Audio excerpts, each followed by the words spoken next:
I feel lonely, anxious, worthless, inadequate, restless. I've lost everything. My job, my wife, my kids.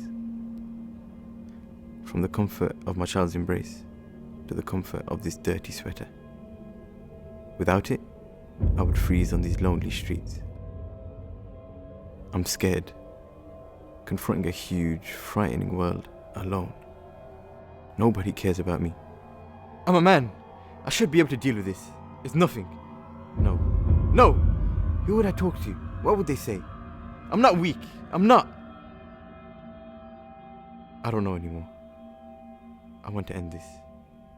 Maybe I should. Maybe I should.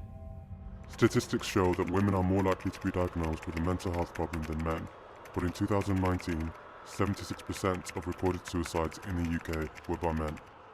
Mental health is a problem which affects us all. Spread the message. It's good to talk.